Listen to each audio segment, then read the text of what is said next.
বন্ধুরা আজকে আমি ছাদ বাগান থেকে দুটো ফুলকপি তুলে নিয়েছি। আর এখানে দেখুন বন্ধুরা, ফুলকপিটা খুব বেশি বড় নয়, কিন্তু এর পাতাগুলো দারুণ সতেজ, আর এগুলো ফেলতে ইচ্ছা করছে না। ভাবছি এই পাতা দিয়েই আজকে আমি আপনাদের সঙ্গে একটা রেসিপি শেয়ার করব। আশা করি বন্ধুরা আজকে রেসিপি আপনাদের ভীষণই ভালো লাগবে। তাহলে চলুন আর দেরি না করে রেসিপিতে যাওয়া যাক। প্রথমে আমি এই পাতাগুলো ফেলে দেবো। গোড়ার পাতাগুলো ফেলে দিয়ে আমি এই নরম পাতাগুলো নিয়ে নেব। এখানে আমি দুটো ফুলকপিরই পাতাগুলো কেটে নিয়েছি, আর এখানে নরম পাতাগুলো রয়েছে, আর এইগুলো নিচের শক্ত পাতা, এগুলোকে আমি ফেলে দেব। এখন আমি এই নরম পাতার ডাঁটার অংশটা বাদ দিয়ে এই পাতার অংশগুলো নিয়ে নেব। এইভাবে আমি সমস্ত পাতাগুলো কেটে নেব। এইভাবে আমি সমস্ত পাতার ডাঁটাগুলো বাদ দিয়ে এই পাতাগুলো বার করে নেব, নিয়ে ছোট ছোট করে কুচিয়ে নেব। এখানে দেখুন বন্ধুরা, ফুলকপির পাতাগুলো আমি এইভাবে সরু সরু করে কেটে নিয়েছি, আর কেটে আমি পরিষ্কার করে ধুয়ে নিয়েছি। এখন এই পাতাগুলোকে আমি সেদ্ধ করে নেব। সেদ্ধ করার জন্য আমি পরিমাণ মতো জল দিয়ে দিলাম। এখন এই জলের মধ্যে দিয়ে দিতে হবে সামান্য লবণ। লবণ জলের মধ্যে আমি কেটে রাখা পাতাগুলো দিয়ে দিলাম। এখানে আমি কেটে রাখা সমস্ত ফুলকপির পাতাগুলো দিয়ে দিয়েছি। এখন ঢেকে দেবো। আমি মিনিট দুয়েক পরে ঢাকাটা খুলে নিয়েছি, আর এখন শাকটাকে একটু উল্টে পাল্টে দেবো। আর এই শাকটাকে একটু বেশি সময় নিয়েই ফোটাতে হবে, কেননা এই শাকগুলো সেদ্ধ হতে খুব বেশি সময় লাগে। তাই খুব ভালো করে সেদ্ধ করার জন্য প্রায় 6 থেকে 7 মিনিটের মতো আমি সেদ্ধ করে নেব। আর খুব ভালোভাবে সেদ্ধ না করলে এই শাকটা খেতে ভালো লাগবে না। তো এইভাবে উল্টে পাল্টে দেওয়ার পর আমি আবারও ঢেকে দেব। ততক্ষণে শাকটা সেদ্ধ হতে থাক।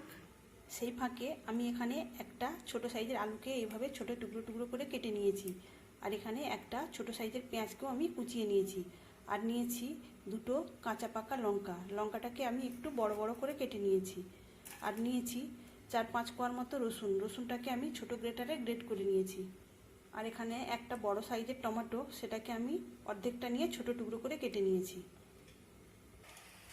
এখানে আমি শাকগুলো প্রায় 7 থেকে 8 মিনিটের মতো সেদ্ধ করে নিয়েছি। আর বন্ধুরা, আপনারা যদি সময় বাঁচাতে চান বা গ্যাসের সাশ্রয় করতে চান, তাহলে আপনারা প্রেসার কুকারে দিয়ে 2টো সিটি দিয়ে নেবেন। তাহলে দেখবেন খুব তাড়াতাড়ি এই সুন্দরভাবে শাকগুলো সেদ্ধ হয়ে যাবে। এখন এই শাকগুলোকে নামিয়ে জলটা ঝরিয়ে নিতে হবে। শাকগুলোকে নামিয়ে দিয়েছি, এখন এটাকে ঠান্ডা করে নিতে হবে। শাকগুলো আমি ঠান্ডা করে নিয়েছি। এখন এই শাকগুলো থেকে জলটা নিংড়ে বার করে দিতে হবে। জলটা নিংড়ে বার করে দেওয়ার পর অন্য একটা পাত্রে রেখে দিলাম। এখানে আমি সব শাকগুলো জলগুলো নিংড়ে বার করে নিয়েছি। এদিকে রান্না করার জন্য গ্যাস অন করে কড়াইতে সর্ষের তেল দিয়ে তার মধ্যে আলু দিয়ে দিয়েছি। এখন এই আলুগুলোকে লাল লাল করে ভেজে নিতে হবে। আলুগুলো আমি খুব সুন্দর করে ভেজে নিয়েছি, আর এইভাবে ভাজার ফলে আলুটা প্রায় অর্ধেক সিদ্ধ হয়ে গেছে। এখন এই আলুগুলোকে কড়ার মধ্যে আমি এক সাইডে করে দেব। এবার ওই তেলের মধ্যে দিয়ে দিলাম গোটা জিরা। জিরাটাকে ভেজে নিতে হবে। প্রায় 20-30 সেকেন্ডের মতো জিরাটা ভেজে নিয়েছি। এখন আমি এর মধ্যে দিয়ে দিলাম গ্রেট করে রাখা রসুন আর কেটে রাখা কাঁচা লঙ্কা। দিয়ে একটু নেড়ে চেড়ে নেব। রসুনের কাঁচা গন্ধ চলে যাওয়া পর্যন্ত এইভাবে নেড়ে চেড়ে নিতে হবে। আমি এটাকেও প্রায় 20 থেকে 30 সেকেন্ডের মতো ভেজে নিয়েছি। এখন দিয়ে দিলাম কেটে রাখা। এখন সব কিছু নেড়ে চেড়ে আমি ভালোভাবে ভেজে নেব। তো এখন আমি এর মধ্যে দিয়ে দিলাম সামান্য হলুদের গুঁড়ো।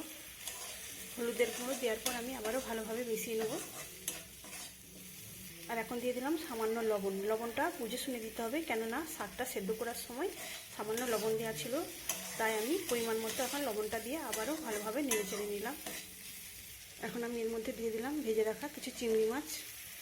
দিয়ে সব কিছু ভালোভাবে নেড়ে চেড়ে নিলাম। আমার হাতের কাছে চিংড়ি মাছ ভাজা ছিল, তাই আমি দিলাম। তো বন্ধুরা, আপনাদের হাতের কাছে যদি চিংড়ি মাছ না থাকে তাহলে আপনারা বাদ দিতে পারেন, তাহলেও কিন্তু এই রেসিপিটা ভীষণই ভালো লাগবে খেতে।